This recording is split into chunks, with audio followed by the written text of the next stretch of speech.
Dear students, कैसे हैं आप। मैं सरवण सैनी, सहायक आचार्य एफएम राजकीय महाविद्यालय बहरोड। आज का ये वीडियो बीकॉम पार्ट सेकंड के लिए है और हम पढ़ रहे हैं ईएफएम का सेकंड प्रश्न पत्र वित्तीय प्रबंध के मूल तत्व। और इसके अंतर्गत हम पढ़ रहे थे यूनिट फर्स्ट के अंतर्गत अनुपात विश्लेषण, रेशियो एनालिसिस। और रेशियो एनालिसिस के अंतर्गत हमने पहले लाभदायकता अनुपातों के बारे में बात की थी, यानी प्रॉफिटेबिलिटी रेशियो इसके बारे में।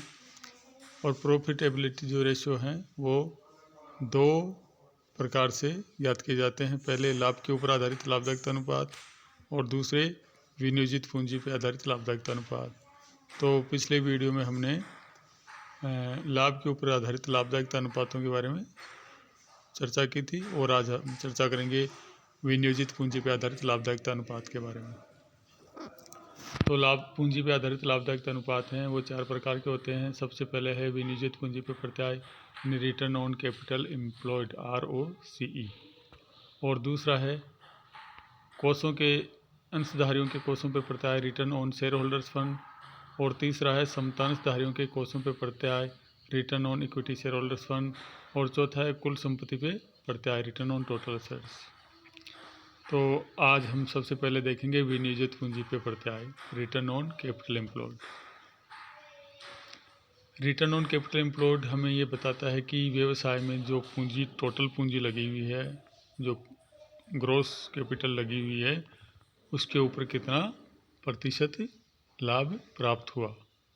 तो ये ज्ञात करने के लिए हम व्यवसाय का जो नेट प्रॉफिट है इंटरेस्ट एंड टैक्स से पहले का, उसमें कैपिटल एम्प्लॉयड का भाग देकर उसको 100 से गुणा करके इस प्रतिशत को ज्ञात करते हैं। और हम इसको net profit after interest and tax भी इसको ज्ञात कर सकते हैं, इसमें भी कैपिटल एम्प्लॉयड का भाग देकर। परंतु अब हमें सबसे पहले ये समझना है कि net profit before interest and tax क्या होता है।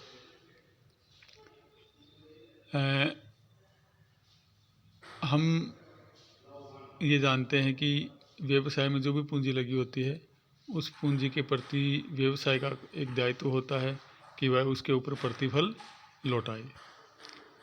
तो व्यवसाय के लिए पूंजी की व्यवस्था जो लोग करते हैं, जैसे लॉन्ग टर्म लोन कंपनी ने किसी से ले रखा है, किसी व्यक्ति से या किसी संस्था से, या फिर अंशधारियों से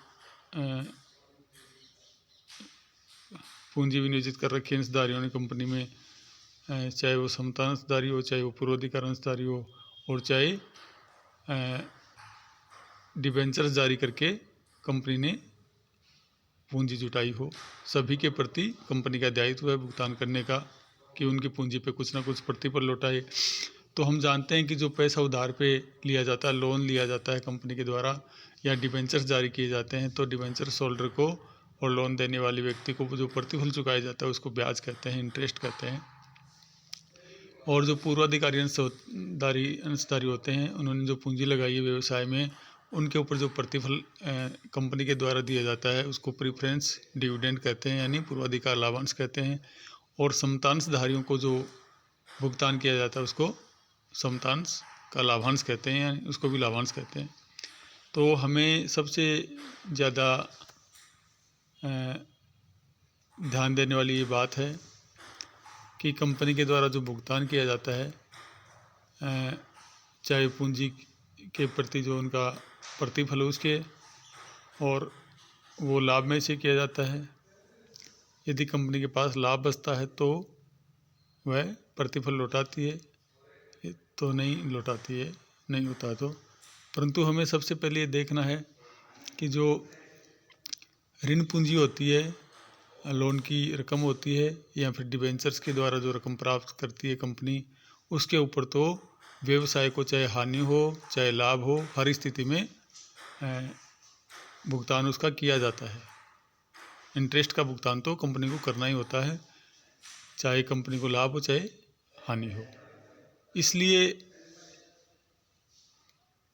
इनको जो इंटरेस्ट चुकाया जाता है ऋण पत्रधारियों को या लॉन्ग टर्म जो लोन है उसके प्रति, तो जो इंटरेस्ट चुकाया जाता है उसको प्रॉफिट एंड लॉस अकाउंट में एक खर्चे के रूप में अनुमति प्राप्त होती है, और उसको नेट प्रॉफिट निकालने से पहले उसको खर्चे के रूप में दिखा दिया जाता है। अब हम बात करेंगे कि इसके बाद में इंटरेस्ट तो हमने चुका दिया प्रॉफिट एंड लॉस अकाउंट में एंट्री करके, और उसके बाद जो लास्ट में यदि प्रॉफिट होता है, प्रॉफिट बचता है, तो उस प्रॉफिट में आगे उसका क्या किया जाता है। तो सबसे पहले जो नेट प्रॉफिट बचता है उसका सबसे पहले टैक्स चुकाया जाता है। सबसे पहले टैक्स चुकाया जाता है सरकार को, और टैक्स चुकाने के बाद में जो प्रॉफिट बचता है उसको प्रॉफिट आफ्टर टैक्स कहते हैं, और जो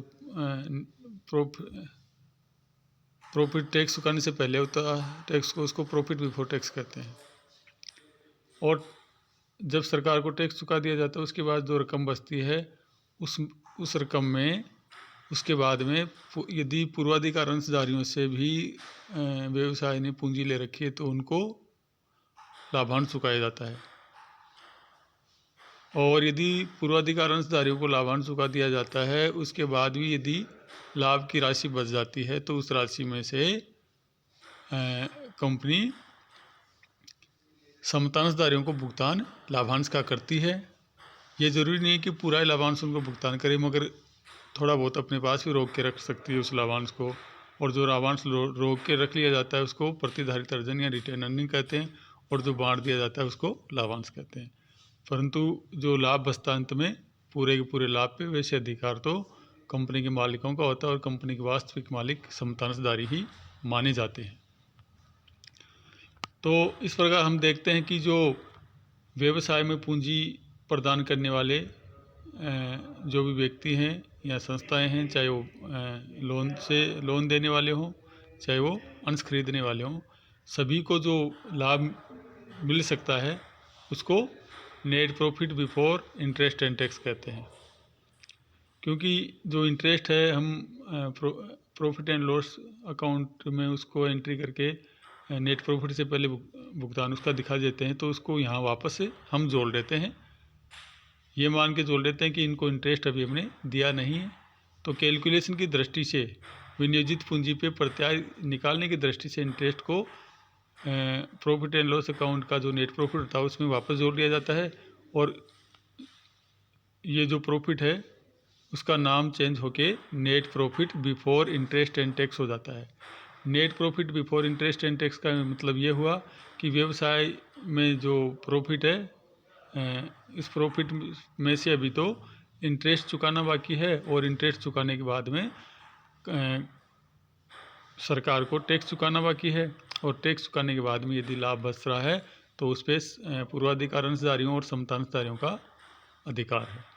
तो इस प्रकार विनियोजित पूंजी पे प्रत्याय का मतलब हो गया net profit before interest and tax बटे कैपिटल एम्प्लॉयड गुणा 100, यानी जो ये net profit before interest and tax है इसमें कैपिटल एम्प्लॉयड का भाग देके 100 से गुणा करके हम विनियोजित पूंजी पे प्रत्याय की दर निकाल सकते हैं। ये तो बात हो गई net profit before interest and tax के बारे में। अब बात करेंगे हम कैपिटल एम्प्लॉयड के बारे में। कैपिटल एम्प्लॉयड क्या होती है? कैपिटल एम्प्लॉयड को हम दो तरीके से देख सकते हैं, एक तो ग्रॉस कैपिटल एम्प्लॉयड और दूसरा net capital employed.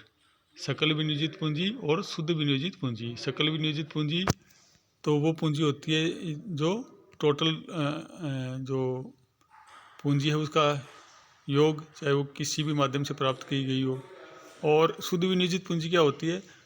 Gross capital employed होती है, उसमें से व्यवसाय के सभी जो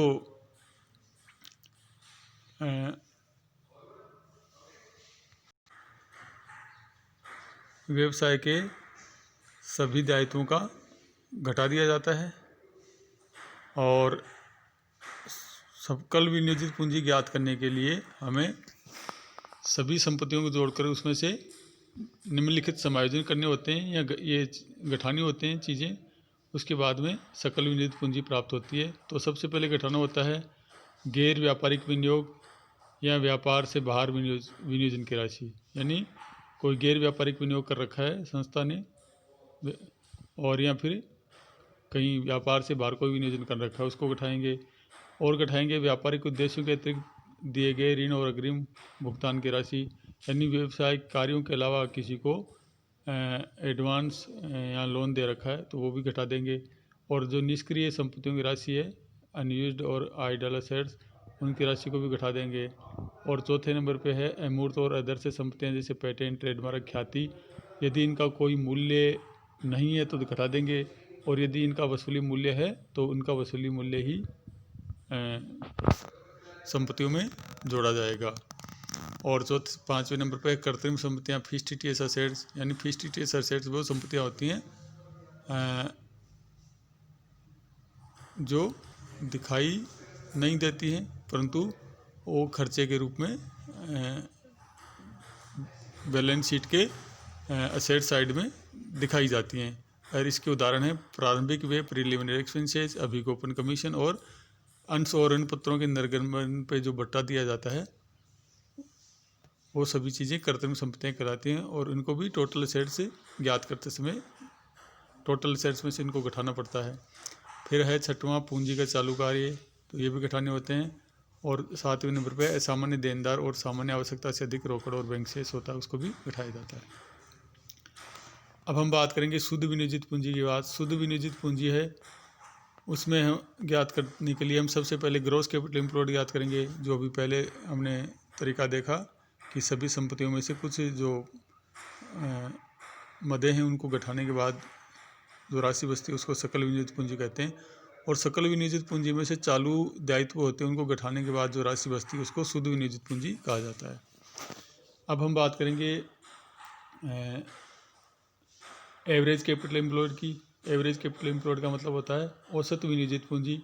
औसत विनियोजित पूंजी ज्ञात करने के लिए हम व्यवसाय के प्रारंभ में कैपिटल एम्प्लॉयड होती है और जो व्यवसाय के अंत में कैपिटल एम्प्लॉयड होती है, उन दोनों का टोटल करके उसमें 2 का भाग देके एवरेज कैपिटल एम्प्लॉयड निकाल लेते हैं। यानी एवरेज कैपिटल एम्प्लॉयड निकालने के लिए ओपनिंग कैपिटल एम्प्लॉयड 1 अप्रैल को और 31 मार्च को जो क्लोजिंग कैपिटल एम्प्लॉयड है उसका एवरेज निकाल लेते हैं 2 का भाग देकर। और इसकी दूसरी विधि और एवरेज कैपिटल एम्प्लॉयड निकालने की, capital employed at the end minus 1/2 of net profit after interest and tax, यानी जो व्यवसाय के अंत में वर्ष के अंत में 31 मार्च को जो कैपिटल एम्प्लॉयड है उसमें से साल भर के जो प्रॉफिट होते हैं after tax, interest and tax, उसका आधा घटा देते हैं।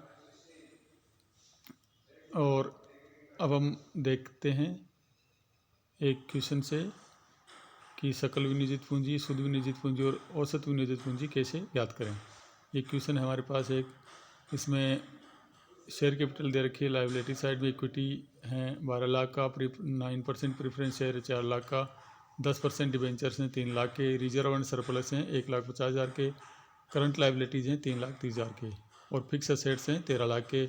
हमारे पास इन्वेस्टमेंट हैं कोटेड 2 लाख के, अनकोटेड 3 लाख के, करंट असेट्स हैं 5 लाख की, और पेटेंट है 40,000 का, और discount on issue of shares है 40,000 का, यानी ये अमूर्त संपत्ति है। फिक्स्ड असेट्स है, discount on issue of shares. तो अब हम देखते हैं क्वेश्चन में आगे। अन्य सूचनाएं दे रखी हैं, संचय और अधिके के में ऋण पत्रों पर 1 वर्ष का ब्याज तथा 25,000 रुपये आयकर आयोजन के पश्चात और 25,000 रुपये चालू वर्ष के लाभ शामिल हैं। यानी रिजर्व एंड सरप्लस दे रखा है, उसमें ऋण पत्रों पे 1 वर्ष का ब्याज और 25,000 रुपये का आयकर आयोजन और 25,000 रुपये का चालू वर्ष का लाभ शामिल है। दूसरी सूचना है, चालू वर्ष के लाभों में उद्धत विनियोग पर 8% की दर से आय शामिल है, यानी जो ये 8% की आय है ये अतिरिक्त आय है जो कोटेड है इन्वेस्टमेंट इसके ऊपर। ये विनियोग गैर व्यापारिक विनियोग है, इसको गैर व्यापारिक विनियोग माना गया है। और वर्ष के प्रारंभ में शुद्ध विनियोजित पूंजी 16,50,000 रुपये थी और पेटेंट उनके पुस्तक मूल्य पर वसूली योग्य है, यानी पेटेंट जो है राशि उसकी संपूर्ण राशि रिलाइजेबल वैल्यू उसकी पुस्तक मूल्य ही है। तो अब हमें सबसे पहले एसेट से अप्रोच से नेट कैपिटल एम्प्लॉयड ज्ञात करनी है, तो हम असेट्स बैलेंस शीट का असेट्स पक्ष लेंगे। उसमें से फिक्स असेट 13 लाख रुपए है, करंट असेट्स है 5 लाख, और कोटेड इन्वेस्टमेंट है 3 लाख के, और पेटेंट है 40,000 का। पेटेंट को इसलिए शामिल किया है क्योंकि इसका वसूली मूल्य 40,000 पूरा ही वसूली मूल्य है इसका, इसलिए शामिल कर लिया। तो इस प्रकार ग्रॉस कैपिटल एम्प्लॉयड होगी 21,40,000। इसमें से नेट करंट लाइबिलिटीज़ घटा देते हैं 3,30,000 की, तो हमारे पास नेट कैपिटल एम्प्लॉयड बचती है 18,10,000 की। और ये 18,10,000 नेट कैपिटल एम्प्लॉयड, इसको लाइबिलिटीज अप्रोच से भी ज्ञात कर सकते हैं, यानी बैलेंस शीट का लाइबिलिटी जो पक्ष है उसके द्वारा। इक्विटी है हमारे पास 12 लाख की, 9% प्रीफरेंस शेयर है 4 लाख का, 8% डिवेंचर 3 लाख का, रिजर्व एंड सरप्लस है 1,50,000 का, और करंट लाइबिलिटीज़ हैं 3,30,000 की। तो इस प्रकार हमारे पास टोटल 23,80,000 की जो है कैपिटल है। और इसमें से हम less discount on issue of shares 40,000 घटा देंगे, और कोटेड इन्वेस्टमेंट 2 लाख घटा देंगे। क्योंकि कोटेड इन्वेस्टमेंट 2 लाख इसलिए घटाया क्योंकि ये गैर व्यापारिक विनियोग है, इसलिए इसको घटाया है। और discount on issue of shares है, ये फिक्स्ड असेट्स है, कृत्रिम अमूर्त संपत्ति है 40,000, इसलिए इसको घटाया। तो 2,40,000 को घटाने पे हमारे पास ग्रॉस कैपिटल एम्प्लॉयड प्राप्त होती है 21,40,000 रुपये। अब ग्रॉस कैपिटल एम्प्लॉयड में से करंट लाइबिलिटीज़ घटा देते हैं तो नेट कैपिटल एम्प्लॉयड प्राप्त होती है। नेट कैपिटल एम्प्लॉयड है 3,30,000, इसको 21,40,000 में से घटाने में 18,10,000 नेट कैपिटल एम्प्लॉयड प्राप्त होती है। तो इस प्रकार चाहे एसेट्स अप्रोच हो चाहे लाइबिलिटीज अप्रोच हो, दोनों से नेट कैपिटल एम्प्लॉयड और ग्रॉस कैपिटल एम्प्लॉयड ज्ञात कर सकते हैं। इसके बाद हम ज्ञात करेंगे average capital employed. Average capital employed का सूत्र है opening capital employed plus closing capital employed. इसमें 2 का भाग दे देते हैं, तो 16,50,000 ओपनिंग कैपिटल है हमारे पास, जो कि उसमें दे रखी है सूचना के रूप में, और क्लोजिंग कैपिटल एम्प्लॉयड है 18,10,000। तो इसका एवरेज आ गया 17,30,000। ये एवरेज कैपिटल एम्प्लॉयड हमारे पास प्राप्त हो गई है। इसके बाद हम यहाँ ज्ञात करेंगे profit after tax and interest. तो आप profit after tax and interest हमें दे रखा है टैक्स चुकाने के बाद में, और जो इंटरेस्ट है वो चुकाने के बाद में हमारे पास प्रॉफिट बचता है 25,000 का। तो टैक्स का प्रोविज़न है वो हमने वापस जोड़ा, प्रॉफिट बिफोर टैक्स हमारे पास प्राप्त हो गया 50,000। यानी टैक्स की रेट 50% थी, तो 50% चुकाने के बाद 25,000 रुपये प्रॉफिट बच रहा था कंपनी के पास, तो हमने उतना ही प्रॉफिट वापस जोड़ दिया, क्योंकि आधा टैक्स देने के बाद वो प्रॉफिट आधा ही रह गया था, तो जितना बच गया उतना ही टैक्स काटा गया था। इसका मतलब 25,000 हमने और जोड़ दिए, तो हमारे पास प्रॉफिट बिफोर टैक्स आ गया 50,000। इसमें इंटरेस्ट एट द रेट 10%, इससे हमने कितना, इससे पहले नेट प्रॉफिट जो होता है उसमें से इंटरेस्ट भी चुकाना होता है, तो जो इंटरेस्ट है वो 10% के हिसाब से 30,000 रुपये हो गया, तो वो जोड़ा हमने, तो profit before interest and tax हमें 80,000 रुपये प्राप्त हो गया। और इसमें हम वापस जोड़ देंगे इनकम फ्रॉम कोटेड इन्वेस्टमेंट, यानी ये गैर व्यापारिक विनियोग इनकम थी, तो हमने इसको वापस जोड़ दिया, हमने इसको घटा दिया। ये profit before interest and tax की राशि 80,000 थी। इस 80,000 की राशि में से जो कोटेड इन्वेस्टमेंट था, ये गैर व्यापारिक विनियोग है, इससे प्राप्त होने वाली आय थी 16,000 रुपये। ये कोटेड इन्वेस्टमेंट पे इनकम थी 16,000, तो ये हमने वापस घटा दी क्योंकि ये गैर व्यापारिक आय थी। तो इस प्रकार 64,000 रुपये हमारे पास ऑपरेटिंग प्रॉफिट बचा। अब हम ज्ञात करेंगे रिटर्न ऑन कैपिटल एम्प्लॉयड। इसका सूत्र है ऑपरेटिंग प्रॉफिट बटे कैपिटल एम्प्लॉयड। तो यहाँ पे ये हमारे पास है 64,000 रुपये।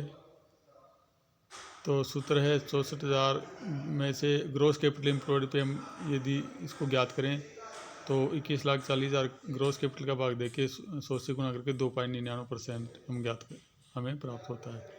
और नेट कैपिटल हमारी 18,10,000, इसके ऊपर हमें 64,000 रुपये का लाभ बिफोर प्रॉफिट एंड टैक्स प्राप्त हुआ है, तो ये 3.54% आ गया। और एवरेज कैपिटल हमारी 17,30,000 है, इसके ऊपर भी हमें 64,000 का लाभ प्राप्त हुआ है, तो इसकी दर हो गई 3.70%। तो इस प्रकार आज हमने रिटर्न ऑन कैपिटल एम्प्लॉयड ज्ञात करना सीखा, और बाकी की जो 3 अनुपात हैं उनकी चर्चा आगे वाले वीडियो में की जाएगी। आज के लिए बस इतना ही। Thank you.